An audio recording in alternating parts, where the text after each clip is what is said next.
네, 이 시간에는 연말에 절세할 수 있는 전략 중에 개인이 할 수 있는 그런 방법들을 같이 생각해 보도록 하겠습니다.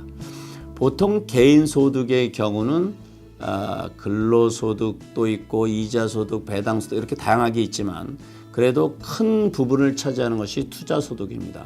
만약에 금년에 투자소득, 즉 캐피탈 게인이 많이 발생되었다면 혹시 본인의 포트폴리오 중에 투자한 다양한 그런 물건 중에 손해보고 있는 것이 있다면 금년 안에 정리해서 그 개인을 상쇄시키는 그런 것이 기본적인 전략이고요. 그럴 때 부동산 캐피탈 게인과 같이 깎아 먹을 수 있는 것은 부동산뿐만 아니라 주식, 채권, 그리고 여러분들이 요즘 많이 관심들 가지고 계시는 가상화폐 이런 것들이 다 해당된다고 생각하시면 되겠습니다. 자, 그러면 부동산 또는 비즈니스를 처분했는데 이익이 큰데 이것을 내가 세금을 한꺼번에 내는 게 상당히 부담스럽다. 자, 이럴 때 할 수 있는 방법. 부동산의 경우는 1031 익스체인지를 고려해 볼 만합니다. 1031 익스체인지는 같은 부동산을 투자할 경우에 새 부동산을 처분할 때까지 그 같은 금액 또는 더 높은 금액의 부동산을 구입하게 되면 새 부동산을 처분할 때까지 세금을 안 내셔도 됩니다. 그래서 부동산을 전문적으로 투자하시는 많은 투자가분들은 이것을 많이 활용하시죠. 근데 여기에는 약간 단점이 있어요. 뭐가 있냐면 45일 안에 물건을 지정해야 되고 그리고 180일 안에 에스크로를 클로즈해야 됩니다. 따라서 1031 익스체인지를 생각하시는 분들은 매각하기 전에 내가 구매할 대상을 미리 살펴보는 것도 좋은 방법입니다. 그리고 비즈니스를 처분했을 경우에는 어떤 방법이 있나? 보통 비즈니스를 처분했을 때 한꺼번에 많은 캐피탈 게인이 인식이 될 경우에는 인스톨먼트 페이먼트, 즉 분할 납부로 받아서 이자까지 받으면 되니까 분할 납부해서 내 이익을 여러 해 동안 나누어서 보고하는 것도 한 가지 방법입니다. 예를 들면 내가 비즈니스 처분해서 100만 불이라는 소득이 생겼는데 매년 10만 불씩 받는 거로 해서 10년 동안 받는다고 가정을 하면 100만 불 한꺼번에 인식해가지고 세금을 한 40만 불 내야 될 것을 금년에 4만 불, 내년에 4만 불 이렇게 납부하실 수가 있고 그리고 그 나머지 그 분할 납부에 대해서는 바이어한테 이자까지 그 받으면 되니까 그 이자 소득도 꾀할 수 있기 때문에 안전한 바이어일 경우에는 또는 비교적 안전한 비즈니스일 경우에는 이런 분할 납부도 생각해 볼 만합니다. 그 다음에 이제 연말이 되면 또 이제 고민하시는 것 중에 하나가 뭐냐면 이거를 내가 투자한 것을 이 투자 물건을 금년 안에 파는 게 좋을까 내년에 초에 파는 게 좋을까 여기에서 마켓의 그 오르고 나림에 대해서는 얘기하는 것이 아니고 우리가 세금적으로만 본다고 하면 우선 첫째 고려하셔야 할 것은 뭐냐면 내가 투자한 이 물건을 내가 1년 이상 소유하고 있었냐 아니었느냐가 중요합니다.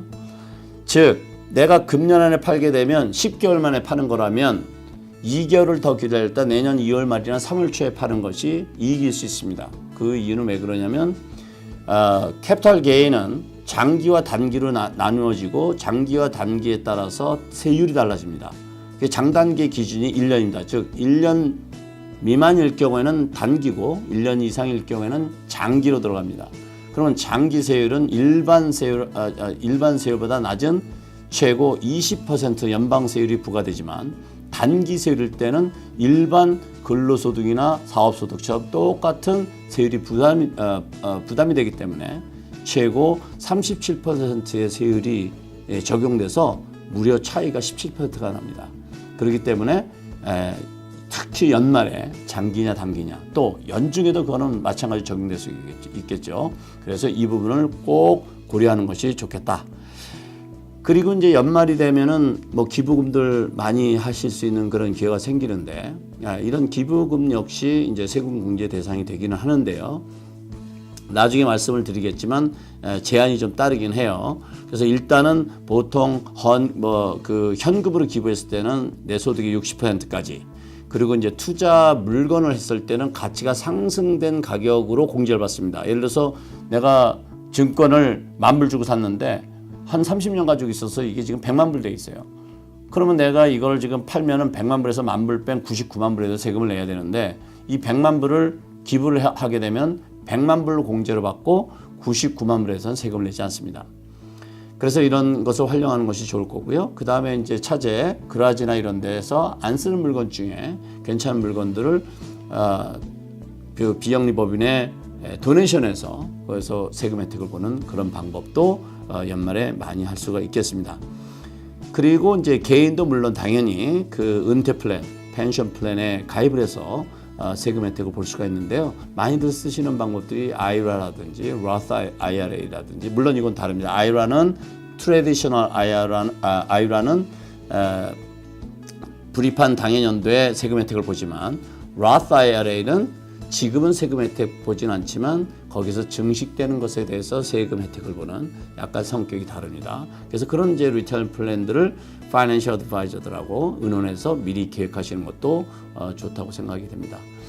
그리고 이제 끝으로 이 부분이 상당히 중요한데요. 2018년부터는 개정세법에 따라서 IRMI 디덕션에 제한이 많이 따릅니다. 그래서 여러분들이 기존에 지난 수십 년 동안 해왔던 그런 아이테마이즈드 디덕션들의 적지 않은 영향이 많은 영향이 있기 때문에 반드시 이 부분을 고려해서 연말 절세 계획을 세우는 것이 대단히 중요하다. 이렇게 말씀드릴 수가 있겠습니다. 다음 시간에는 가상화폐에 대해서 연말에 어떤 절세를 할 수 있는지 그런 것을 살펴보도록 하겠습니다.